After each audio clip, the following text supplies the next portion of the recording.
Hello दोस्तों, मैं जयकांत सैनी स्वागत करता हूं आपके अपने चैनल बात IQ में।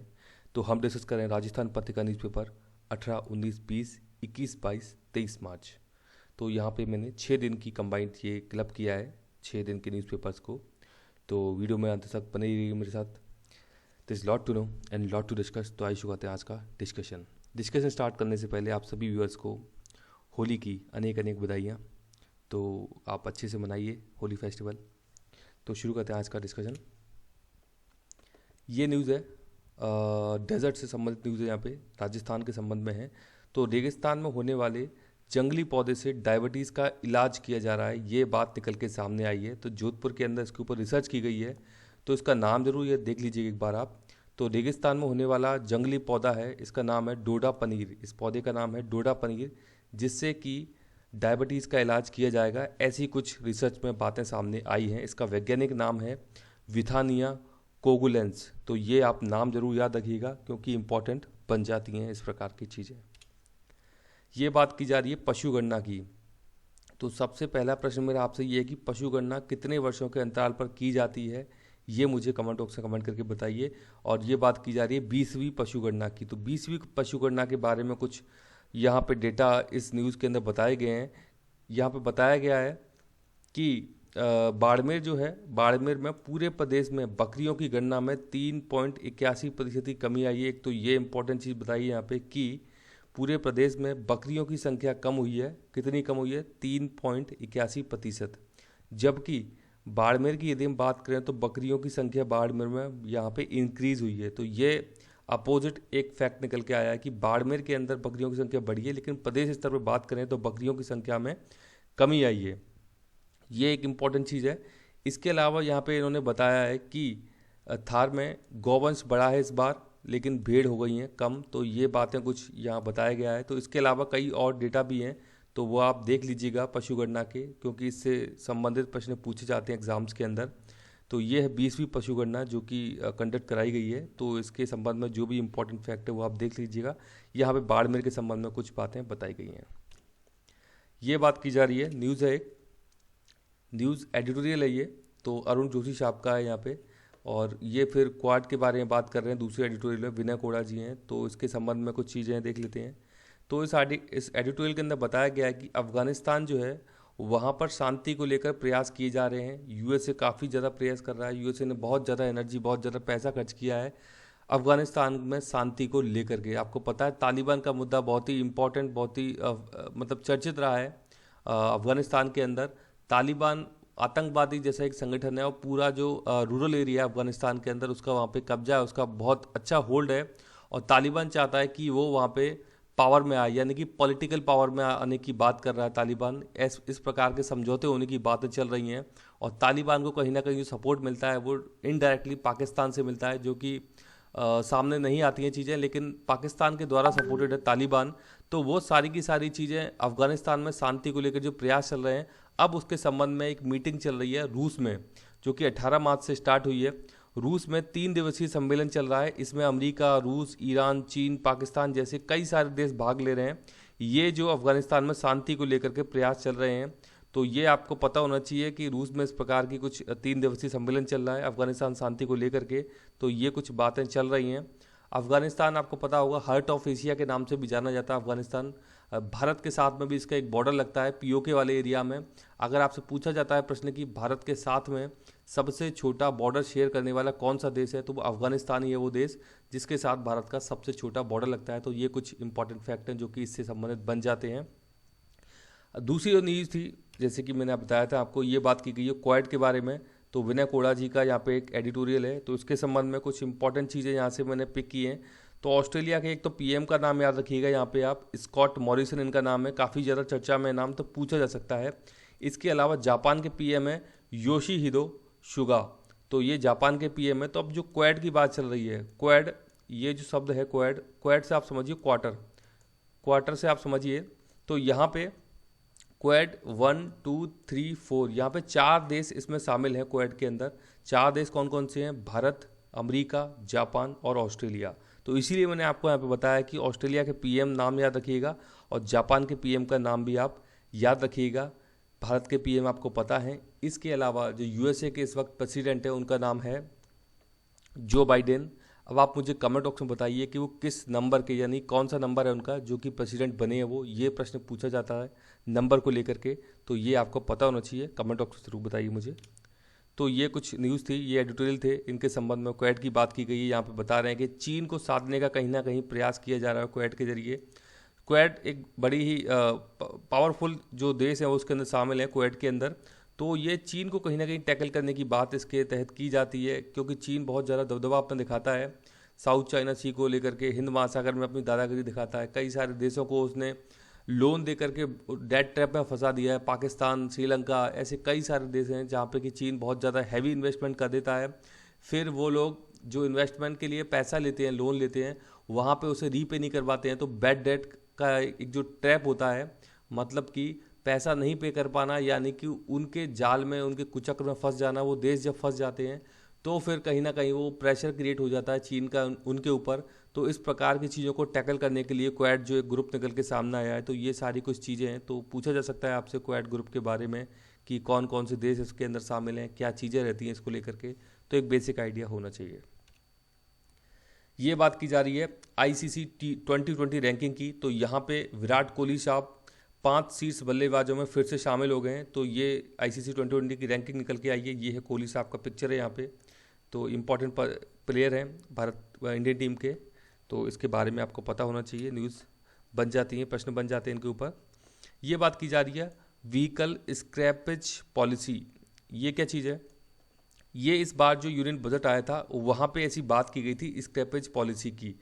तो ये नितिन गडकरी साहब हैं, केंद्रीय परिवहन मंत्री हैं यहाँ पे। इन्होंने ऐलान कर दिया है कि 1 साल के भीतर खत्म होंगे टोल प्लाजा। पहली बात तो यहाँ पे बात की गई टोल प्लाजा की, यानी कि टोल प्लाजा पे हम जब अब टोल का पैसा पे करते थे तो हमारा काफ़ी ज़्यादा समय बर्बाद हो जाता था। उस चीज़ को लेकर के, वो जो समय बर्बाद होता था उसको रोकने के लिए इन्होंने भी फास्टैग स्टार्ट किया। और अब फास्टैग के अलावा भी ये और एडवांस लेवल पे जा रहे हैं और यहाँ पे ये जीपीएस टेक्नोलॉजी का इस्तेमाल यहाँ पे करेंगे। और जीपीएस से आपका जो टोल का पैसा है वो जीपीएस के थ्रू कटेगा और वहाँ से टोल खत्म करने की बात की जा रही है, यानी कि टोल प्लाजा खत्म करने की बात की जा रही है। तो एक तो ये व्यवस्था है। इसके अलावा पुरानी गाड़ी को स्क्रैप कर नई खरीदेंगे तो आपको छूट भी मिल जाएगी। यानी कि यहाँ पे क्या किया जाएगा स्क्रैप पॉलिसी के तहत, कि सपोज आपने कोई बाइक परचेज की है तो इसके लिए एक स्टैंडर्ड टाइम, मतलब कि ईयर डिसाइड कर दिया जाएगा कि ये जो बाइक है आप 10 साल तक इसको यूज़ कर सकते हैं, उसके बाद ये इतनी एफिशिएंट नहीं रहती है, बहुत ज़्यादा पॉल्यूशन करती है। तो ऐसे मानक कुछ सेट कर दिए जाएंगे कि आप ये जो पर्टिकुलर व्हीकल है आप 10 साल तक चलाएंगे। उसके बाद फिर ये स्क्रैपिंग पॉलिसी के तहत आपको ये सेल करनी होगी। और जो फ़ायदा है आपको, ये जो बात बताई गई छूट, तो आपको नई जब आप गाड़ी परचेज करेंगे तो वहाँ पे इस प्रकार की आपको छूट भी दी जाएगी। मतलब कि आप अपनी गाड़ी को रिप्लेस कर रहे हैं टाइमली तो आपको उस प्रकार की छूट दी जाएगी, ताकि प्रमोट किया जाए इन चीज़ों को लेकर के कि आप सही टाइम पे अपनी गाड़ी को रिप्लेस कर दें, ताकि आपकी जो गाड़ी है वो एफिशिएंट बनी रहे, आपको जो आपका माइलेज है वो भी अच्छा मिले और पर्यावरण को कहीं ना कहीं प्रदूषण ना कर पाएँ। इस प्रकार की जो चीज़ें हैं, तो ये सारी चीज़ें इसके अंदर बताई गई हैं। इंपॉर्टेंट हो जाती हैं चीज़ें एनवायरनमेंट को लेकर के, काफ़ी ज़्यादा अच्छे इस प्रकार के कदम उठाए जा रहे हैं। स्ट्रिक्ट कदम उठाने की ज़रूरत भी है इस वक्त पूरी दुनिया के अंदर। तो ये कुछ चीज़ें चल रही हैं। ये बात की गई है ईडब्ल्यूएस आरक्षण की। तो राज्य में 5 लाख के कैशलेस हेल्थ बीमा की योजना 1 मई से लागू हो जाएगी। कैशलेस हेल्थ बीमा स्कीम राज्य के अंदर यूनिवर्सल एक स्कीम लागू कर दी है ये। तो यहाँ पे कुछ पैसा भी लिया जाएगा यूनिवर्सल स्कीम के तहत, जो कि बहुत ही मिनिमम सा एक रेट है। उसके तहत आपको आई थिंक 850 रुपये कुछ लिए जाएंगे आपसे, इतना ही गवर्नमेंट मिलाएगी। तो वहाँ पे आपको ये इंश्योरेंस का एक फैसिलिटी देने जा रही है राज्य सरकार जो है राजस्थान की।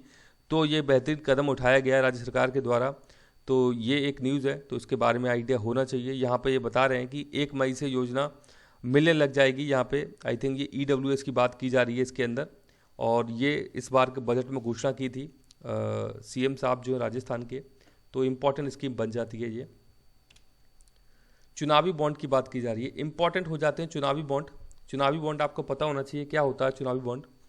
चुनावी बॉन्ड, सबसे पहली बात तो ये है कि ये जो बॉन्ड होते हैं इनको जारी करने का काम कौन करता है, ये आपको पता होना चाहिए। तो इसके लिए है एसबीआई बैंक। आप यदि बॉन्ड खरीदना चाहते हैं तो आप जाएंगे एसबीआई बैंक के पास, आप बोलेंगे मुझे आप बॉन्ड दे दीजिए, आप वहाँ से बॉन्ड खरीद के लाएंगे। अब इस बॉन्ड का करना क्या है, ये बॉन्ड, इनको इलेक्टोरल बॉन्ड कहा गया है। यदि आप किसी पार्टी को, पॉलिटिकल पार्टी को, याद रखिएगा, आप वहाँ पे उनको कुछ चंदा देना चाहते हैं, उनको सपोर्ट करना चाहते हैं, जैसे कि कोई बीजेपी, कोई कांग्रेस, कोई आपको सपोर्ट करना चाहता है, तो यहाँ से आप क्या करेंगे, बॉन्ड खरीद के लाएंगे और आप यहाँ उस पार्टी को डिपॉजिट करा देंगे। ये बॉन्ड जो है पार्टी जाएगी एसबीआई बैंक के पास, वहाँ से एनकेज करा लेगी और ये पार्टी फंड में उनके पास पैसा आ जाएगा। तो ये है चुनावी बॉन्ड का जो प्रक्रिया है। इसके अंदर बात ये बताई गई है कि इसके तहत क्या हो रहा है, काफ़ी ज़्यादा एक प्रकार से जो मनी है वो बहुत ज़्यादा कलेक्ट हो रहा है। मतलब जो पार्टीज़ हैं उसके ऊपर ऐसे आरोप लगाए गए हैं कि जो पार्टी पावर में है इसके तहत वो बहुत ज़्यादा मनी कलेक्ट कर रही हैं, और जो पॉलिटिकल पार्टी हैं अब वो पैसे के दम पर बहुत कुछ चेंज करने का प्रयास कर रही हैं, भारत के अंदर राजनीति के अंदर स्थिरता लाने का प्रयास करती हैं। तो यहाँ पे आलोचना की गई है चुनावी बॉन्ड की। अभी यहाँ पे क्या है कि ये जो चुनावी बॉन्ड है वो इशू करने वाली बैंक जो है वो एसबीआई बैंक है। तो ये जो एसबीआई बैंक है एक प्रकार से सेंट्रली डेटा इसके पास होता है कि कौन व्यक्ति किस पार्टी को यहाँ पे ये जो चंदा है वो जा रहा है। तो काफ़ी सारा डेटा जो है, जो पार्टी पावर में होती है यहाँ पे, जिसके पास गवर्नमेंट होती है, तो वो डेटा भी यहाँ से लेती है। उनको ये भी पता लग जाता है कि कौन कौन सी पार्टी के पास कितना कितना फंड जा रहा है। तो इस प्रकार की बातें भी सामने आती हैं। और जो पार्टी होती है, पॉलिटिकल पार्टी जो कि पावर में होती है, तो उनको इस चुनावी बॉन्ड के तहत बहुत कुछ फ़ायदा मिलता है, क्योंकि बहुत ज़्यादा चीज़ें अब ओपन हो गई हैं। मतलब लोग, कोई भी जो पर्सन है वो अपना फंड अगर देना चाहता है, जो सपोर्ट करना चाहता है, तो इन चुनावी बॉन्ड के तहत वो कर सकता है। तो कह सकते हैं कि बहुत ज़्यादा धनवान हो गई हैं पॉलिटिकल पार्टियाँ आज के समय में, जो कि सत्ता में हैं। तो इसको लेकर के ये बात बोली गई है कि ये जो चुनावी बॉन्ड है, कहीं ना कहीं इसके तहत पैसे को लेके बहुत ज़्यादा हेर फेर, बहुत ज़्यादा धांधली निकल के सामने आती है। तो इसके ऊपर विचार करने की ज़रूरत है। तो इसके संबंध में सुनवाई हो रही है सुप्रीम कोर्ट के अंदर। तो देखते हैं आने वाले समय में क्या क्या चीज़ें निकल के आती हैं इलेक्टोरल बॉन्ड के संबंध में। ये बात की जा रही है राजस्थान स्कूल ऑफ आर्ट। तो ये राजस्थान में स्थित, जयपुर में स्थित है राजस्थान स्कूल ऑफ आर्ट। आपसे पूछा जा सकता है यहाँ पे क्या है, राजस्थान पत्रिका के मुद्दा उठाने के बाद सदन में मुख्यमंत्री की घोषणा हुई है, आखिर होगा कला का भला। मतलब कि 5 करोड़ रुपए इसको दिए गए हैं, इसके लिए अलॉट किए गए हैं राजस्थान स्कूल ऑफ आर्ट। तो ये प्रश्न पूछा जा सकता है, पूछा गया है पहले भी, कि कहाँ पर स्थित है। तो जयपुर में स्थित है राजस्थान स्कूल ऑफ आर्ट। ये बात की जा रही है राष्ट्रीय राजधानी क्षेत्र संशोधन विधेयक 2021। तो ये क्या है विधेयक, ये विधेयक यहाँ पे ये जो एडिटोरियल, ये जो आर्टिकल इसके बारे में आया है, ये बात की जा रही है कि दिल्ली के अंदर जो लेफ्टिनेंट गवर्नर हैं अनिल बैजल साहब हैं, तो उनकी पावर जो है वो इंक्रीज करने की बात की जा रही है। कहीं ना कहीं जो इलेक्टेड गवर्नमेंट है वहाँ पे, यानी कि सीएम साहब जो हैं, केजरीवाल साहब हैं वहाँ पे, सीएम साहब अभी, तो उनको सप्रेस करने का काम किया जा रहा है। जब लेफ्टिनेंट गवर्नर को ज़्यादा पावरफुल बना दिया जाएगा तो इनके थ्रू सीएम को सप्रेस करने का काम किया जाएगा। और सीएम ने अपनी जनता से जो वादा किए हैं, जो भी उन्होंने प्रोमिसेस किए हैं, अब वो उनको फुलफिल नहीं कर पाएंगे। तो इस प्रकार की चीज़ें सामने निकल करके आ रही हैं। तो ये अभी विधेयक लाया गया है वहाँ पे संसद के अंदर। तो ये बात की गई है राष्ट्रीय राजधानी क्षेत्र संशोधन विधेयक 2021 की। तो इसके बारे में आपको आइडिया होना चाहिए। आने वाले समय में देखते हैं क्या क्या चीज़ें होती हैं, पास होता है तो क्या चीज़ें सामने और निकल के आती हैं, तो ये आपको पता होना चाहिए। अभी आप मुझे बताइए, दिल्ली में जो विधानसभा है उसके संबंध में कौन सा संशोधन किया गया था और कब किया गया था, वो मुझे आप कमेंट बॉक्स में कमेंट करके बताइए। दिल्ली विधानसभा को लेकर के कौन सा संशोधन किया गया था और कब किया गया था। ये बात की गई है, एक एडिटोरियल है प्रोफेसर MS श्रीराम साहब का। तो ये क्या बात कर रहे हैं, यहाँ पे बात कर रहे हैं आवश्यक वस्तु संशोधन विधेयक 2020 की। तो essential commodities act amendment act जो है 2020, ये विधेयक है अभी यहाँ पे। तो इससे पहले कौन सा था, आवश्यक वस्तु एक्ट 1955। ये आपसे पूछा जा सकता है, बैकग्राउंड में जाके आपसे चीज़ें पूछी जा सकती हैं कि इससे पहले जो एक्ट था वो एक्ट क्या था। तो 1955 का एक्ट था। तो अब यहाँ पे आई थिंक ये कुछ मिसप्रिंट हो गया है। यहाँ पे क्या बात की जा रही है इस एक्ट के तहत, ये बात की जा रही है कि जो गुड्स का मूवमेंट है वो इंडिया के अंदर आप कहीं भी कर सकते हो। तो ये जो मोदी गवर्नमेंट के द्वारा संसद के अंदर 3 ऐसे विधेयक पारित किए गए जिनका कि विरोध चला, अभी भी भारत में जारी है, किसान विरोधी इनको बताया गया। इसके अलावा 2 और ऐसे विधेयक हैं जिनको लेकर की चर्चाएं काफ़ी ज़्यादा रही हैं, विरोध रहा है, मुझे कमेंट बॉक्स में बताइए उन विधेयक के नाम क्या हैं। तो यहाँ बताया गया इस विधेयक के तहत कि जो गुड्स का मूवमेंट है, यानी कि एग्रीकल्चर जो प्रोडक्ट हैं उनका मूवमेंट फ्री करने की बात की गई है। यानी कि आप एक स्थान से दूसरे स्थान पर ले जा सकते हो, इनको आराम से ले जा सकते हो, कोई बंदिश कोई पाबंदी नहीं होगी, किसी प्रकार का टैक्सेस नहीं इम्प्लीमेंट किया जाएगा इनके ऊपर। तो ये बात की गई है आवश्यक वस्तु संशोधन विधेयक 2020 के तहत। दो विधेयक कौन से हैं उनका मुझे कमेंट बॉक्स में जवाब जरूर दीजिए। ये बात की गई है विश्व गौरैया दिवस, तो ये आपको पता होना चाहिए कब मनाया जाता है। 20 मार्च को विश्व गौरैया दिवस मनाया जाता है। तो इम्पॉर्टेंट है, गौरैया यानी कि इसको हाउस स्पैरो बोला जाता है। इस बर्ड को काफ़ी कम होती दिख रही है, ये बर्ड मतलब काफ़ी कम होती जा रही है इनकी पॉपुलेशन। तो उसको लेकर के, इसके संरक्षण को लेकर के, अवेयरनेस को लेकर के इस प्रकार के दिवस स्टार्ट किए गए हैं। तो 20 मार्च को ये बनाया जाता है प्रतिवर्ष विश्व गौरैया दिवस। ये बात की जा रही है वर्ल्ड हैप्पीनेस रिपोर्ट 2021 की। तो यहाँ पे क्या बात निकल के आई है, डेटा जरूर याद रखिएगा, इंपॉर्टेंट हो जाते हैं डेटा।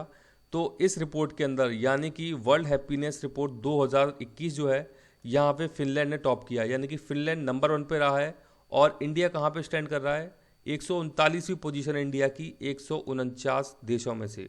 मतलब कि आप समझिए टॉप लास्ट बॉटम में है ये, मतलब लास्ट बॉटम जो है 10 वहाँ पे है इंडिया का जो नंबर है, आप देख सकते हैं 139 149 में से। और फिनलैंड नंबर 1 पे है यहाँ पे वर्ल्ड हैप्पीनेस रिपोर्ट 2021 के अंदर। तो ये इसके बारे में आपको आइडिया होना चाहिए। ये बात की जा रही है 22 को विशेष ग्राम सभाएं लेंगे जल संरक्षण की शपथ। तो ये भी बहुत ही विशेष एक दिवस हो जाता है 22 मार्च। तो आपसे पूछा जा सकता है कि विश्व जल दिवस कब मनाया जाता है। World water day, world water day मनाया जाता है 22 मार्च को। और मैंने भी आपको गौरैया दिवस बताया था, वो 20 मार्च को था। और उसके बाद 22 मार्च को विश्व जल दिवस मनाया जाता है। जल की काफ़ी गंभीर समस्याएं हैं पूरी दुनिया के अंदर वर्तमान समय में, तो उसको कॉन्जर्व करने के लिए ये जो दिवस है मनाया जाता है प्रतिवर्ष 22 मार्च को। ये बात की है मूडीज़ ने। मूडीज़ एक रेटिंग एजेंसी है। मूडीज़ क्या करती है, जैसे कि आप कई बार पिक्चर फिल्में आप देखते हो ना, बॉलीवुड की फिल्में देखते हो, तो वहाँ पे कई जो ऑर्गेनाइजेशन है, कई सारी लोग हैं जो कि उनको रेटिंग देने का काम करते हैं, 3 स्टार 4 स्टार 5 स्टार की मूवी कैसी गई है ये। इसी प्रकार से देश की जो इकोनॉमी है, अलग अलग देशों की इकोनॉमी है, उनको रेटिंग देने का काम करती है मूडीज़। यूएसए की एक संस्था है मूडीज़। तो यहाँ पे इन्होंने इंपॉर्टेंट बात बोली है भारत के संदर्भ में, 2021 में 12% बढ़ेगी भारतीय अर्थव्यवस्था। तो ये अच्छी बात है भारत के लिए कि जो भारत की इकोनॉमी है वो 2021 में 12% ग्रोथ करेगी। तो बहुत ही अच्छा एक संकेत है भारत के लिए। मूडीज़ के द्वारा यदि ऐसा बोला गया है तो कोई ना कोई ठोस वजह, खास वजह जरूर होगी, क्योंकि बहुत बड़ी एक ऑर्गेनाइजेशन है मूडीज़। इसके द्वारा चीज़ें बोली जाना अपने आप में बहुत ही इंपॉर्टेंट हो जाती हैं। ये बात किया गया है, ये बात यहाँ पे न्यूज़ है, इंपॉर्टेंट न्यूज़ है ये। सामिया तंजानिया की पहली महिला राष्ट्रपति बन गई हैं। आप समझिए, तंजानिया एक देश है अफ्रीका महाद्वीप के अंदर। तो तंजानिया यहाँ पे एक देश है, आपने नाम सुना होगा माउंट किलिमंजारो। अफ्रीका देश की सबसे ऊंची चोटी है माउंट किलिमंजारो, तंजानिया देश में है माउंट किलिमंजारो। तो उस देश की महिला मुस्लिम राष्ट्रपति बनना अपने आप में बहुत बड़ी बात होती है। आप समझ सकते हैं मुस्लिम जो देश है वहाँ पर महिलाओं को इतना ज़्यादा इक्वलिटी, समानता नहीं मिलती है। उस देश के अंदर एक महिला राष्ट्रपति पद पर आना बहुत बड़ी, बहुत सम्मान की बात है और बहुत ही ओपननेस की बात है कि इस प्रकार से चीज़ें आती हैं। तंजानिया में एक महिला राष्ट्रपति बन गई हैं, तो बहुत कुछ अच्छा होने वाला आने वाले समय में। यानी कि वहाँ पे जो लोग हैं, वहाँ की आवाम है, जो पब्लिक है, वो इस चीज़ को सपोर्ट कर रही है। तो ये एक अच्छा संकेत है आने वाले समय के लिए। तो नाम जरूर याद रखिएगा। और तंजानिया की कैपिटल मुझे कमेंट बॉक्स में कमेंट करके बताइए। ये बात की जा रही है बिग बी यानी कि अमिताभ बच्चन साहब की। तो इनको FIAF के द्वारा यहाँ पे अवार्ड दिया गया है। तो ये नाम याद रखिएगा, international federation of film archive award दिया गया है अमिताभ बच्चन साहब को। तो इसीलिए इम्पॉर्टेंट हो जाती हैं ये चीज़ें। तो ये आपको एक आइडिया होना चाहिए। ये बात की जा रही है सेबी के पहले अध्यक्ष, इनका नाम है रामकृष्ण। तो इनका अभी निधन हो गया है। तो सेबी के ये पहले अध्यक्ष रहे थे, इनका नाम है, पूरा नाम है GV रामकृष्ण। अब आप मुझे बताइए कि सेबी का स्थापना कब की गई थी। आप मुझे डेट भी बताइए, महीना भी बताइए और वर्ष भी बताइए, क्योंकि इंपॉर्टेंट हो जाता है। इसके अलावा बताइए कि सेबी एक्ट कब लाया गया था। तो ये दोनों ही चीज़ें इंपॉर्टेंट हो जाती हैं, क्योंकि पहले जो अध्यक्ष थे उनका भी हाल ही में निधन हुआ है, तो उसके संबंध में बैकग्राउंड में जाकर के इन्फॉर्मेशन कुछ क्वेश्चंस पूछे जा सकते हैं। ये बात की जा रही है मिशन 2025 की, तो ये क्या बात है, यहाँ पे कतर की बात की जा रही है, दोहा। तो दोहा कतर में बात की जा रही है, कतर बनेगा इको फ्लोटिंग होटल, स्पिन होकर बनाएगा बिजली। तो ये कैसा इको फ्लोटिंग होटल है, पानी के अंदर बनाया जा रहा है ये इको फ्लोटिंग होटल, मतलब कि तैरता हुआ, फ्लोट करता हुआ होटल बनाया जाएगा, जो कि स्पिन होने के कारण यहाँ पे बिजली भी जनरेट करेगा। तो ये बहुत ही अच्छी बात है। तो ये बता रहे हैं यहाँ पे 152 कमरे का यह 5 स्टार होटल बनाया जाएगा। तो एक अच्छी सोच है और इस प्रकार की चीज़ें सामने आती हैं तो अच्छा लगता है कि यहाँ पे ये होटल बिजली भी बनाएगा इसके साथ साथ, और पानी के अंदर फ्लोटिंग होटल है, तो ये एक गज़ब नज़ारा होगा। तो ये एक न्यूज़ थी, अच्छी लगी मेरे को यहाँ पे, इसलिए इसको इंक्लूड किया मैंने। ये बात की जा रही है राष्ट्रीय फिल्म पुरस्कार। तो 67वें राष्ट्रीय फिल्म पुरस्कारों का ऐलान किया गया। ये नाम याद रखिएगा, एक तो आप 67वें राष्ट्रीय फिल्म अवार्ड दिए गए हैं। यहाँ पे छिछोरे जो मूवी है, सर्वश्रेष्ठ फिल्म का अवार्ड दिया गया है। छिछोरे आपको पता होगा, राजपूत, सुशांत सिंह राजपूत साहब जिनका कि निधन हो गया, उनकी फिल्म थी छिछोरे। यहाँ पे इस फिल्म को सर्वश्रेष्ठ फिल्म का अवार्ड दिया गया है। इसके अलावा मनोज वाजपेयी ये पिक्चर दे सकते हैं, धानुष इनकी पिक्चर है, यहाँ पे इनको सर्वश्रेष्ठ अभिनेता का अवार्ड दिया गया है। इसके अलावा कंगना रनौत जो हैं, इनको सर्वश्रेष्ठ अभिनेत्री का अवार्ड दिया गया है। तीनों ही पर्सनैलिटी इंपॉर्टेंट बन जाती हैं, और ये फिल्म है छिछोरे, तो इसके बारे में आप नोट जरूर कर लीजिएगा, इंपॉर्टेंट हो जाती हैं। ये बात की जा रही है बीमा संशोधन विधेयक 2021 को संसद में मिली है मंजूरी। तो ये इसके तहत क्या किया गया है कि एफडीआई जो है बीमा के क्षेत्र में, एफडीआई इसकी जो लिमिट थी इसको बढ़ा दिया गया है। पहले 49% थी, इसे अब 74% कर दिया गया है। इसीलिए ये बीमा संशोधन विधेयक 2021 संसद में इसको मंजूरी मिल गई है। तो ये नाम जरूर याद रखिएगा आप, और ये परसेंटेज भी जरूर याद रखिएगा कि अब निवेश कितना हो गया है। एफडीआई जो है बीमा क्षेत्र में कर दिया गया है 74%, तो इसीलिए ये इंपॉर्टेंट हो जाता है। ये बात की जा रही है केन बेतवा लिंक प्रोजेक्ट, बहुत ही इंपॉर्टेंट बड़ा एक प्रोजेक्ट है। बुंदेलखंड में, बुंदेलखंड जो एरिया है आप यदि देखेंगे तो ये एमपी है और ये उत्तर प्रदेश वाला जो एरिया है। तो यहाँ पे जो एरिया आता है उत्तर प्रदेश और एमपी के अंदर, इसको हम बोलते हैं बुंदेलखंड एरिया। तो यहाँ पे बुंदेलखंड के अंदर पानी को लेकर के बड़ी समस्याएं थी, उसको निजात देने के लिए Ken Betwa link project start किया गया है। इंपॉर्टेंट प्रोजेक्ट है केन बेतवा लिंक प्रोजेक्ट। तो बुंदेलखंड में जल की आपूर्ति कराएगा ये प्रोजेक्ट। केन रिवर एमपी व यूपी में बहती है केन रिवर, ये आपको पता होना चाहिए, और यमुना की एक सहायक नदी है, यानी कि ट्रिब्यूटरी है यमुना नदी की केन नदी। इसके अलावा बेतवा नदी एमपी में बहती है एवं यमुना की सहायक नदी है। तो बेतवा और केन नदी इनको लिंक किया गया है ताकि बुंदेलखंड में पानी की समस्या को निपटाया जा सके। तो ये इंपॉर्टेंट हो जाती हैं इस प्रकार की चीज़ें।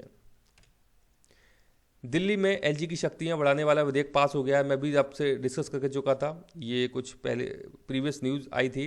तो ये विधेयक जो है, जो लेफ्टिनेंट गवर्नर है दिल्ली के अंदर, उनकी पावर को इंक्रीज करने की बात की जा रही है, और सीएम जो है वहाँ पे उनको सप्रेस करने का काम किया जा रहा है ये विधेयक के द्वारा। तो इस प्रकार की चीज़ें सामने आ रही हैं। इसको असंवैधानिक यानी कि अनकॉन्स्टिट्यूशनल विधेयक भी बोला जा रहा है। तो ये कुछ चीज़ें हैं जो कि चल रही हैं, इसके बारे में आपको आइडिया होना चाहिए। तो मुझे आशा है कि वीडियो आपको अच्छा लगा होगा। यदि वीडियो अच्छा लगा है तो जरा सा लाइक करें, शेयर करें, सब्सक्राइब करें, ताकि और भी लोग वीडियो का फ़ायदा उठा सकें। आप मुझे अपने सुझाव कमेंट बॉक्स में या मुझे ईमेल भी कर सकते हैं। इसी के साथ धन्यवाद, मिलते हैं अगली वीडियो में।